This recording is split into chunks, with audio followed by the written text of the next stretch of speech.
신계회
오직 예수뿐이네.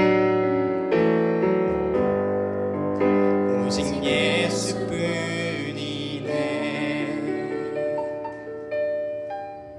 아멘.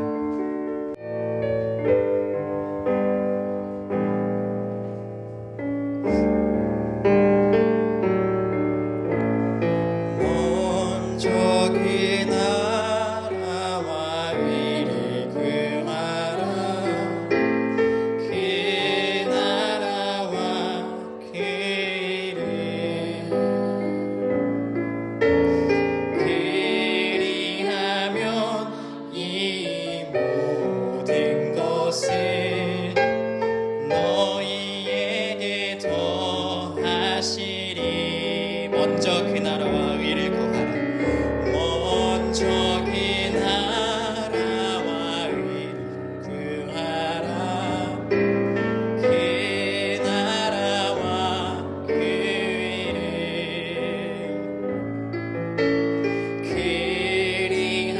그리하면 이 모든 것을 너희에게 더하시리라.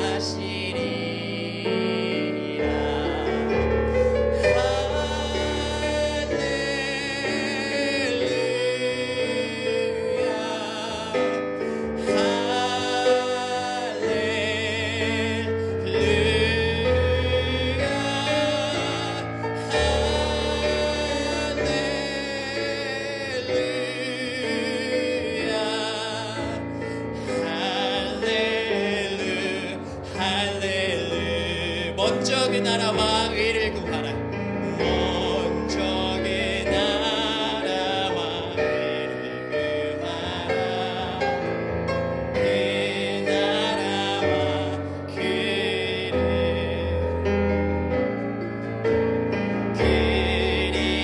그리하면 이 모든 것을 너희에게 더하시리. 사람이 떡으로만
것이요 주들이라 문이 열릴 것이니 찬양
목소리로 할렐루야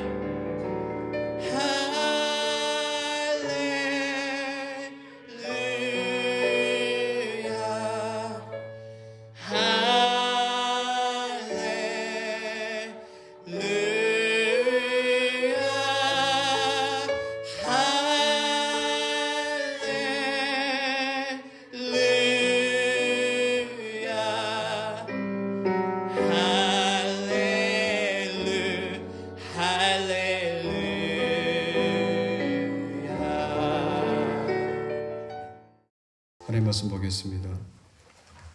창세기 4장 4절 우리 함께 읽겠습니다. 시작. 아벨은 자기도 양의 첫 새끼와 그 기름으로 드렸더니 여호와께서 아벨과 그의 제물은 받으셨으나. 아멘. 여러분, 출애굽기 20장 3절 말씀하고 출애굽기 23장 19절 말씀, 그리고 출애굽기 20장 5절, 이 세 개의 말씀을 제가 드릴 텐데 이 세 가지를 하나로 정리해 보시기 바랍니다. 첫 번째, 20장 3절 말씀, 십계명의 첫 번째 계명입니다. 너는 나 외에 다른 신을 섬기지 말라. 그 다음 출애굽기 23장 19절 말씀입니다. 너가 밭에 뿌린 열매 중에서 첫 번째 가장 좋은 것을 여호와의 전에 바치라. 세 번째, 출애굽기 20장 5절 말씀, 여호와는 질투하는 하나님이시다. 이 세 개의 말씀을 정리하면 하나님은 하나님의 자녀에게 첫 번째가 되고 싶어 한다는 거죠. 그래서 하나님께서 오늘 맥주제를 지키라고 말씀하신 겁니다. 출애굽기 20장 16절 말씀, 23장 16절 말씀입니다. 맥주제를 지키라. 이는 너가 수고하여 밭에 뿌린 것에 첫 열매를 거둠이라. 여러분, 첫 열매가 얼마나 소중합니까? 하나님은 성도들에게 하나님에 대한 첫 열매 신앙을 갖기를 원하십니다. 오늘 성경 본문을 보게 되면은 아담의 아들 아벨이 있었습니다. 아벨이 자기가 돌보던 양의 새끼를 낳았습니다. 그래서 첫 번째 양을 잡아서 그 중에서 가장 좋은 부분을 하나님께 드렸습니다. 그랬더니 하나님께서 아벨을 기쁘게 받으시고 기쁘게 여기시고, 그리고 그가 드린 제물을 기쁨으로 하나님께서 흠양하셨습니다. 저는 오늘 성경 본문을 통해서 하나님의 첫 번째 열매, 첫 열매 신앙이라는 제목을 하나님 말씀 증거하도록 하겠습니다. 하나님을 향한 첫 열매 신앙은 하나님을 내 삶의 첫 번째로 둔다는 삶의 의미를 갖는 겁니다. 그런 성도는 두 개의 단어를 놓치지 않습니다. 경외와 경건. 항상 경외와 경건을 가슴에 품고 살아갑니다. 첫 번째가 경외입니다. 하나님을 경외하며 삽니다. 인류 역사상 가장 호화로운 삶을 살았던 사람이 누구죠? 솔로몬이죠. 솔로몬이 인생 말년에 썼던 책이 바로 전도서입니다. 이렇게 시작합니다. 헛되고 헛되니 헛되고 헛되며 모든 것이 헛되도다. 그러면서 그가 마지막 결론이 바로 전도서 12장 13절 말씀입니다. 사람의 본분은 여호와를 경외하는 것이다 라고 마무리합니다. 하나님을 경외하는 것, 곧 우리 삶의 근본이고 하나님을 내 삶의 최우선에 두는 나의 신앙 고백입니다. 그럼 어떻게 사는 것이 하나님을 경외하는 것일까요? 히브리 말로 경외는 하나님을 두려워하다라는 의미가 들어있습니다. 애굽왕 바로가 이스라엘 자손들을 보면서 이렇게 말했습니다. 출애굽기 1장 9절 말씀입니다. 이 백성 이스라엘 자손이 우리보다 많고 강하다. 그래서 애굽왕 바로가 혹독하게 노역을 시켰는데 이들이 학대를 받을수록 더욱더 번식하고 창성하니 심지어 애굽 사람들조차도 이스라엘 자손들 인해서 근심하더라 그렇게 나옵니다. 마치 지금의 유럽이 무슬림화 되는 것과 비슷할 거예요. 애굽왕 바로는 지금 그게 걱정된 거예요. 이러다가 우리 애굽 땅에 이스라엘 자손들이 이 나라 시험을 어떻게 될까? 이게 걱정스러운 거예요. 여러분 지금 현재 유럽이 그렇습니다. 유럽이 현재 네덜란드와 벨기에는 신생아의 60%가 무슬림입니다. 여러분 무슬림이 누구냐면 이슬람교를 믿는 사람을 무슬림 그래요. 네덜란드, 벨기에는 현재 그 상태고요. 2050년이 되게 되면은 독일은 무슬림 국가가 됩니다. 러시아는 현재 러시아 군인 50%가 무슬림입니다. 프랑스는 교도소 죄수 50%가 무슬림입니다. 점점 유럽이 무슬림화 되고 있습니다. 그래서 애굽왕 바로가 이제 위기의식을 느낀 거예요. 산파를 불렀습니다. 그래서 하는 말, 여자아이를 낳으면 살리고 사내아이는 다 죽여라 그럽니다. 그랬더니 산파가 출애굽기 1장 17절 말씀 이렇게 말합니다. 그러나 산파들이 하나님을 두려워하여 바로 왕의 명을 어기고 사내아이를 살렸다 그럽니다. 그래서 출애굽기 2장 21절 말씀 보니까 산파가 하나님을 경외하였으므로 하나님께서 그들의 집을 왕성케 했다 그럽니다. 여러분, 하나님을 두려워하는 것이 바로 뭘까요? 하나님 앞에 사는 겁니다. 사람 눈치 보는 것이 아니라 하나님 눈치를 살피면서 삽니다. 예배당 안에는 두 종류의 사람이 있습니다. 하나님을 두려워하는 성도가 있고 하나님을 두려워하지 않는 교인이 있습니다. 현재 법원에 접수된 민사소송 중에서 교회와 관련된 소송 건수가요 무려 20%가 넘는다 합니다. 하나님을 두려워하지 않는 거예요. 그리고 하나님께서 우리를 달아보시는 마지막 졸추가 바로 뭐냐면 경외입니다. 하나님 우리 삶을 달아보십니다. 바벨론의 느부갓네살 왕의 손자 벨사살 왕에게 하나님께서 왕을 세우셨어요. 왕은 마땅히 백성을 섬겨야 될 텐데 그가 매일같이 친구 1000명과 함께 잔치하게 됩니다. 하나님의 조울에 미달되실 때 하얀 소인이 나타나서 글을 쓰기 시작합니다. 메네 데겔 우바르시. 다니엘이 해석합니다. 왕이 하나님의 조울에 미달됐습니다. 그날 밤에 벨사살 왕은 죽임당하고 맙니다. 창세기 22장에 보면 하나님께서 아브라함에게 찾아오셔서 말씀하십니다. 너희 아들 독자 이삭을 내게 번제로 바쳐라. 정말 아브라함이 그 엄청난 하나님의 미선 앞에서 그가 순종합니다. 장작을 쌓아놓고 이제 아들 이삭을 잡으려고 했을 때 하나님께서 말씀하십니다. 멈춰라. 이제야 네가 나를 경외함을 알았노라. 하나님께서 아브라함에게 달아보신 마지막 졸추가 바로 경외였습니다. 욥기 1장 1절에 이렇게 기록됩니다. 우스 땅에 욥이라 이름하는 사람이 있었는데 그 사람은 순전하고 정직하여 하나님을 경외하며 악에서 떠난 사람이다. 하나님께서 욥을 경외의 졸추로 달아봤더니 합격된 거예요. 그래서 욥기 1장 1절에 욥은 하나님을 경외하는 자라 그렇게 말씀하신 겁니다. 그래서 하나님께서 욥을 노아와 다니엘과 함께 당대의 의인으로 인정해 주신 겁니다. 하나님께서 우리를 달아보시는 마지막 졸추가 뭐라고요? 경외입니다. 경외. 그래서 하나님을 경외하는 자에게 주신 하나님의 축복이 있습니다. 첫 번째는 시편 103장 13절 말씀입니다. 아비가 자식을 불쌍히 여김같이 하나님은 자기를 경외하는 자를 불쌍히 여기신다. 여러분, 우리 인생에서는 하나님이 나를 긍휼히 여기잖아요. 인생 다 문제 풀립니다.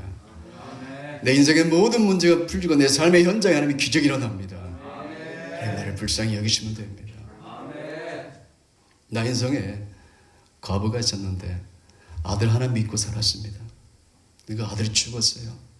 통곡하며 웁니다. 그 울음소리가 예수님의 가슴을 처미게 만듭니다.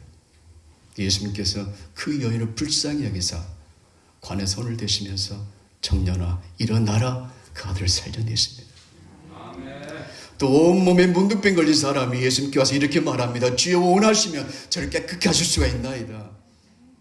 예수님께 불쌍히 여기사 그의 몸을 깨끗게 하십니다. 또 마가복음 6장 34절 말씀입니다. 베세다 광야에서 예수님께 큰 무리를 보시고 불쌍히 여기사 500의 기적을 행하십니다. 하나님께서 우리를 불쌍히 여기신다고 우리 삶의 현장에 500의 기적이 오늘도 일어납니다. 아멘. 하나님의 경외하는 자에게 주신 축복. 첫 번째 뭐예요?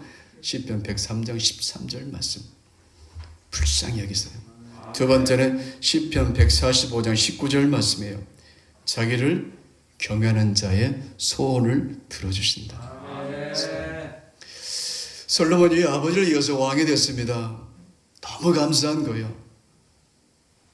형도 있고 동생들도 있는데 어쩌다 나 같은 자가. 그래가지고 너무 기뻐서 하나님을 경외함으로 하나님께 예배를 드렸더니 하나님께서 그의 꿈결에 찾아오셔서 그의 소원을 들어주십니다. 제가 얼마 전에 우리 장모님 댁에 다녀왔는데 처마에 제비가 집을 지었습니다. 제비 새끼 4마리가 입을 벌리면서 소리를 지른 거예요. 엄마를 부른 겁니다. 근데 엄마가 그 먹이를 가지고 와가지고 4마리 새끼 중에서 누군가 입에 딱 넣어주고 가버리는 거예요. 나눠주면 좋을 텐데. 제가 봤거든요. 입의 사이즈가 다 똑같아요. 그러나 소리도 음량도 비슷하고. 근데 왜 걔야만 주냐 그거예요. 제가 제비한테 물어볼 수도 없고. 혹시 물어본다 한들 제비가 이렇게 대답할걸요. 내 마음이다고. 마찬가지예요. 하나님께서 우리 모두에게 소원이 있단 말이에요. 소원이 있어요. 근데 그 소원은 하나님께서 하나님 마음대로 주고 싶은 자에게 들어주시잖아요. 그게 바로 시편 145장 19절 말씀이에요. 자기를 경외하는 자의 소원을 들어주신다는 거예요. 세 번째는 잠언 22장 4절 말씀입니다. 여호와를 경외하는 자에게 주신 보상은 3가지죠. 재물, 영광, 생명입니다. 하나님께서 재물을 마음껏 부어줍니다. 왜요? 그래도 전혀 타락하지 않기 때문에. 그가 욥이잖아요. 욥에게 하나님께서 그 엄청난 재물을 부어준데 욥은 그 재물로 타락한 적이 없습니다. 심지어 사탄이 와서 다 가져가 버려도 이렇게 말하잖아요. 주신 자도 여호와시니 취하신 자도 여호와다. 물질로 시험이 안 된다는 거예요. 두 번째는 영광을 줘요. 다니엘 보세요. 다니엘. 바벨론, 메대, 바사 세 나라의 총리로 세워져도 전혀 교만하지 않습니다. 그래서 하나님께서 높일 수 있는 데까지 높여버리십니다. 경외입니다. 세 번째는 생명입니다. 하나님께서 홍수로 모든 사람을 다 쓸어버리더라도 노아에게만큼은 하나님 생명을 허락하신다는 거예요. 경외입니다. 할렐루야. 하나님을 전열매 신앙으로 삼는 성도는요, 2가지 단어를 가슴에 품고 살아요. 첫 번째는 뭐죠? 경외. 두 번째는 경건입니다. 여러분, 악하고 음란한 세대에서 우리가 경건하게 사는 거 쉽지 않습니다. 디모데후서 3장 12절 말씀 보니까 무릇 그리스도 안에서 경건하게 살고자 하는 자는 반드시 뭐가 있습니까? 핍박이 있다는 거죠. 마귀가 가만둘 리가 없잖아요. 그죠? 그러나 성도가 경건하게 살아야 될 분명한 이유는 바로 뭡니까? 우리는 하나님의 자녀이기 때문에. 자녀이기 때문에. 여러분, 이탈리아 군대 백부장이 있었잖아요. 그 사람이 어떻게 예수 믿었는지 모르겠습니다만은 그가 예수 믿고 삶이 완전히 바뀌어져 버립니다. 그에 대한 프로필이 사도행전 10장 2절에 나옵니다. 그가 경건하여, 예수 믿고 나서 경건하여 온 가족으로 더불어서 하나님을 경외하고 많은 백성을 구제하고 기도에 항상 힘을 쓰는 사람으로 바뀌어집니다. 하나님의 자녀이기 때문에. 그러면 어떻게 사는 것이 경건하게 사는 것일까요? 한번 찾아봅니다. 야고보서 1장 27절 말씀 찾아봅니다. 신약성경 쫙 뒤쪽입니다. 히브리서 다음에 야고보서 1장 27절 말씀.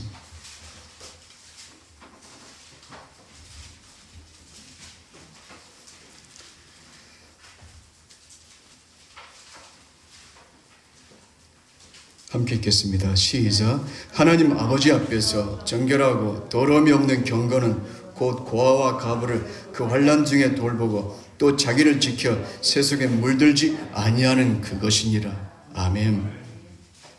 고아와 가부를 환난 중에 돌보는 것이 바로 경건입니다. 이 사회는 공산주의가 성립할 수가 없습니다. 공산주의가 뭡니까? 모든 사람이 공평하게 공정하게 사는 것을 추구하는 사회인데 성경이 이렇게 말합니다. 하나님께서는 부자와 가난한 자를 섞어 놓았다. 절대 공산주의는 성립될 수가 없습니다. 근데요, 부자는 반드시 책임이 있습니다. 뭐요? 가난한 자를 섬길 책임이 있습니다. 그래서 자문에 계속 말합니다. 움켜쥐지 말라는 거예요. 부자가 가난한 자를 섬기고 가난한 자는 받을 때요, 감사함으로 받아야 됩니다. 그럴 때 그 감사한 마음을 하나님이 듣고 느끼시고요, 그 부자에게 넘치게 부어주십니다. 이게 바로 하나님께서 원하시는 축복의 사이클입니다. 부자는 책임이 바로 뭐냐면 가난한 자를 섬기는 거예요. 근데 만약에 그 책임을 감당하지 못하면 어떻게 될까요? 황망한 일이 일어납니다. 그게 바로 누가복음 12장과 누가복음 16장의 부자입니다. 누가복음 12장의 부자가 이렇게 말합니다. 이제 창고를 더 크게 지어서 마음껏 먹고 마시며 즐기자. 그럴 때 예수님께서 하신 말씀, 어리석은 자야, 오늘 밤에 네 영혼을 내가 취할 건데 이 많은 것이 네 것이 되겠느냐. 누가복음 16장에 하나님께서 그 부자에게 섬길 기회를 줍니다. 집 앞에 거지 나사로를 놔뒀습니다. 그런데 그는 날마다 고운 배옷과 자색 옷을 입고 연락하게 빠져버립니다. 잔치만 합니다. 결국 그가 죽임당했을 때 그가 예수님께 이렇게 말하잖아요. 주님, 나사로의 손끝에 물 한 방울 찍어서 내 혀 좀 서늘케 하여 주옵소서. 불과 유황불로 타는 지옥불에 지금도 그 부자는 있습니다. 그래서 경건은 바로 뭐냐면 고아와 과부를 환난 중에 돌보는 것이 바로 경건이고요. 두 번째는요, 세속에 물들지 않는 겁니다. 하나님께서 노아의 배를 만들게 하고 나서 그 틈을 안과 밖에 역청을 칠하겠습니다. 역청을. 그래서 세상에 물이 들어오지 못하게 한 거죠. 그게 바로 성령입니다. 그래서 경건한 삶을 살기 위해서는 항상 성령 충만을 삼아야 됩니다. 날마다 기도해야 됩니다. 하나님 성령의 불을 내려달라고. 성령의 불을 내려달라고. 그래서 경건은 헬라어에 이런 뜻도 있습니다. 예배하다는 뜻도 있어요. 예배하다. 그래서 하나님은 우리의 삶이 예배가 되기를 원합니다. 예배를 섬하는 삶이 바로 경건한 성도의 모습입니다. 그래서 경건한 자에게 주신 하나님의 또 축복이 있습니다. 축복의 첫 번째 바로 뭐냐면 시편 32장 6절 말씀입니다. 하나님의 보호하심을 받는다. 그거예요. 내가 물 가운데 지나갈지라도 물이 나를 침몰치 못하게 할 것이고, 내가 불 가운데 지나갈지라도 불이 나를 사르지 못하게 할 것이고, 내가 사자굴에 들어가도 하나님께 천사굴로 바꿔주실 것이고, 내가 극렬히 타는 불 속에 들어가도 하나님께서 나를 거기서 건져내실 것. 마치 유모가 갓난 아이를 돌보듯이 하나님께서 그렇게 돌봐주시겠다는 거예요. 두 번째는요, 요한복음 9장 31절 말씀. 하나님은 경건한 자의 기도를 들어주신다. 약속하십니다. 세 번째는 디모데전서 4장 8절 말씀입니다. 범사에 유익함이 있다. 그래요. 육체의 연습은 약간의 유익이 있지만 경건은 범사에 유익하니 금생과 내세 약속이 있다. 범사에 유익함이 있다. 우리 아마 그런 경험 많이 했을 겁니다. 하나님이 도와주셨네. 큰일 날 뻔했네. 그런 경험 여러분 왕왕했을 겁니다. 하나님 도와주신 거예요. 하나님께서 하나님을 향해서 내 방향키가 정확하고 뚜벅뚜벅 때로 넘어지더라도 다시 일어서서 또 다시 시작하고 가면 하나님께서 인정하시고요. 여러분 삶을 보호하실 줄로 믿습니다. 그런 우스갯 말이 있어요. 어떤 말이냐면 며느리가 친구하고 전화하는 내용을 듣게 됐어요. 시아버지가. 근데 내 며느리가 제 며느리가 아니고 내 며느리가 우리 집안의 소유를 정한 거예요. 1번이 아들, 2번이 남편, 3번이 강아지, 4번이 시아버지. 그걸 들었어요. 시아버지가 잠깐 예출하면서 쪽지를 줘가고 냉장고에 붙여놨습니다. 며느라 4번 잠깐 있다 나갔다 오마. 우스갯소리 같지만요, 하나님이 그러실걸요. 애야, 나는 너에게 몇 번째니? 나는 너에게 몇 번째니라고 물어보실 겁니다. 하나님을 첫 번째로 모시면서 하는 성도, 그 가슴 속에는 경외와 경건 두 단어를 품고 살아갑니다. 미국에서 아주 큰 교회고요. 우리 한국의 모든 목사님들이 부러워하는 목사님이 있습니다. 빌 하이벨스 목사님. 그가 이런 말을 했습니다. 나는 하루 24시간 코피 나도록 뛰어다녔다. 그랬더니 교회가 이렇게 크게 붕하고 성장했다. 그러나 나는 목회 실패했다 그럽니다. 하나님은 그러세요. 우리 어떤 업적보다 하나님 안에 머무는 것을 원하십니다. 어떤 업적보다. 에베소 교회가 얼마나 충성스러운 교회였습니까? 그 정도 교회인데면 정말 괜찮은 교회. 예수님 이렇게 말씀하시잖아요. 내가 너의 수고와 인내와 헌신을 한다. 네가 악한 자를 용납하지 않은 것도 내가 안다. 네가 내 이름을 위하여 배신하지 않고 견디고 참고 그리고 충성했던 것도 내가 안다. 그러나 너가 나에 대한 사랑을 버렸기 때문에 나는 촛대를 옮기겠다라고 책망하십니다. 주님이 원하시는 것은 친밀한 관계입니다. 친밀한. 할렐루야. 저는 마르다와 마리아의 모습을 보면서 예수님께서 무엇을 원하시는지 알겠더라고요. 마르다는 예수님이 오시면 분주일합니다. 그래서 한 번에 이렇게 이야기를 하죠. 주님, 내 동생이 나 혼자 일하는 것을 보고도 저러고 있으니 저를 명하사 나를 돕게 하소서. 그때 예수님께 하신 말씀이 마르다야, 너가 많은 일로 염려가 근심하나 한 가지만이라도 족하니라. 네 동생은 좋은 편을 택하였느니라 라고 말씀하세요. 좋은 편. 그래서 주님 발밑에 앉아서 주님과 함께하는 시간이 주님이 봤을 때는 귀한 겁니다. 여러분 하나님과 함께하는 시간 많이 갖길 축원합니다. 하루 온종일 그분께 묶여 있어야 됩니다. 언제나 밝은 미소로 나를 바라보시는 아버지, 그리고 항상 내 곁에 계신 예수님, 늘 나를 품어주시는 성령님 의식하셔서 그분이 살겹게 느껴지고 입체적으로 느껴지도록 묵상하셔야 됩니다. 여러분 우리와 평생을 같이 하는 나쁜 친구가 있어요. 누구죠? 욕심입니다. 하나님께로부터 무언가를 받아내려가는 나의 욕심, 이제 그 욕심 그만두고요. 오직 하나님만을 갈망하는 그런 삶이 우리의 남은 일상이 되기를 소망합니다. 기도합니다. 살아계신 하나님 우리 아버지, 우리의 신앙이 첫 열매 신앙으로 거듭나게 하사 남은 우리 일상의 삶이 하나님의 기쁨과 영광이 되게 하여 주옵소서. 존귀하신 예수 그리스도 이름으로 기도 올렸나이다. 아멘. 지금은 우리 주 예수 그리스도의 은혜와 우리 하나님 아버지 크신 사랑하심과 성령님의 교통하심이 오늘 예배드리는 사랑하는 성도들 10년과 행복한 우리의 성도들 모든 10년과 가정과 일터와 사업장과 우리 주님의 몸된 교회와 이 나라의 이민족과 북한 내 동포들, 특별히 우리 믿음의 형제 자매들 머리와 심령 위에 이제부터 영원토록 함께 계시길 간절히 축원하옵나이다. 아멘.